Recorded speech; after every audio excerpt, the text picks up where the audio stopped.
દહેગામમાં પ્રેમ સંબંધની અદાલત રાખી યુવકનું અપહરણ કરી કેનાલમાં ફેંકી દીધો।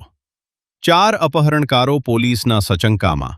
દહેગામ શહેરમાં 15 ઓગસ્ટ 40 વર્ષના એક શ્રમિક યુવક સાયકલ લઈને મજૂરી કામે જતા દહેગામ ગામ પંકજ સોસાયટી પાસેથી પ્રસાર થઈ રહેલા યુવાનને ધોળો દિવસે 4 અપહરણરોએ ટીંગાટોળી કરીને કારમાં નાખતા। લોકોએ બૂમરાણ પાડવા છતાંય અપહરણકારોએ કાર લઈને ભાગી છૂટતા આખા પંથકમાં ચકચાર મચી ગઈ જતા પોલીસ દોડી આવી। આ ઘટના અંગે તપાસ કરતા ભરતભાઈ વિનુજી ઠાકોરના નાના ભાઈની પત્નીને સોગઠી વાસણા ગામના કિરણસિંહ ચૌહાણને પ્રેમ સંબંધ હોવાનો અનેકવાર ઠપકો આપતા કિરણસિંહ ચૌહાણે તેની અદાવત રાખી અને તેનાના 4 સાગરીતોએ દારૂના નશામાં ગુનાહિત કાવતરું રચી ભરતજી ઠાકોરનું ધોળા દિવસે 4 અપહરણકારોએ ભરતજી ઠાકોરને અપરુજી કેનાલમાં ફેંકી દઈને કિરણસિંહ ચૌહાણ તેના 4 સાગરીતોએ નિર્દોષ ભરતજી ઠાકોરનો કાંટો કાઢી નાખતા આખા પંથકમાં ચકચાર મચી ગઈ છે। આર.જે. રાઠોડ, દહેગામ। હું દહેગામ વોર્ડ નંબર 3 ની અંદર રહું છું। જે આ ઘટના બની છે એ મારા મત વિસ્તારનો લાગે। હું ગુજરાત ક્ષત્રિય ઠાકોર છે ને દહેગામ શહેર ઉપપ્રમુખમાં છું, એનો હોદ્દો ભજવું છું।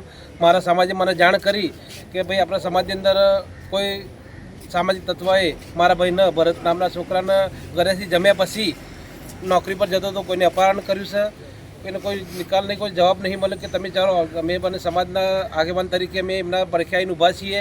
પોલીસ સ્ટેશનની અંદર જાણ કરી છે, પોલીસ એની કાર્યવાહી ચાલુ રાખી છે, પણ પોલીસ એમ કહે છે અમને ભાઈ અમે જાણવા જો અમે ફરિયાદ લીધી છે, એની તપાસ ચાલુ છે, પણ રાતે 2 વાગ્યા 3 વાગ્યા સવારે 5 વાગ્યા ત્યારે રાતે 11 વાગ્યા સુધી સવારના 11 વાગ્યા કોઈ જવાબ મળ્યો નથી, પણ કે એની તપાસ ચાલે છે। અમે પણ મીડિયાને એક વિનંતી કરી છે કે તાત્કાલિક આ ભાઈને ન્યાય મળે। એ ભાઈનો શું થયું છે એનો મુદ્દા માલ મળવો તો જોઈએ ને। મારો ભાઈ ક્યાં ગાયબ થયો છે, સમાજનો છોકરો ક્યાં ગાયબ થયો છે, શાના કારણથી થયો એ પોલીસ જવાબ તો આપે ને। આજે અપહરણ કરીને લઈ ગયા એ લોકોને તમે ઓળખો કે તમને કોઈ જાણ કરી આવી? એ જાણ કરી નહીં કોઈને કે ભાઈ આ નોકરી જવા માટે નીકળ્યો, પંકજના ગેટની આસપાસ ઉઠાઈ ગયા ને કોઈને બૂમ થઈ કે ભાઈ આ છોકરાને ઉઠાઈ ગયો। પહેલાં તો એવું હતું કે 10-12 વર્ષના છોકરાને લઈ ગયા છે, પણ આ તો ભાઈ મોટો છે, 35-40 વર્ષનો જવાન છોકરો છે, શાના કારણે લઈ ગયા એ કોઈ જાણવા જોગ મળી નથી।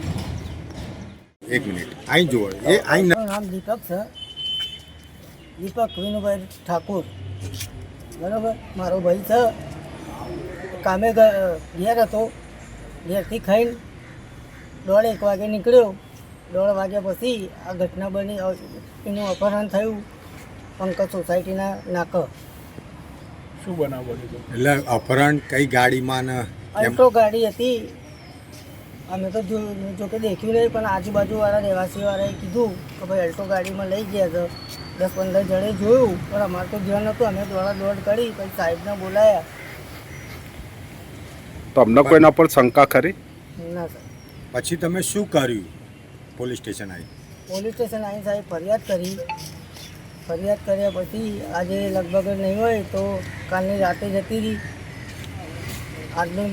આજનો બીજો બપોર પડી જાય, હજુ સુધી કોઈ નિકાલ નહીં આવ્યો। શીખાવ મારા ભાઈ જોડે આ લોકોએ શું કરી છે એ ખ્યાલ નહીં।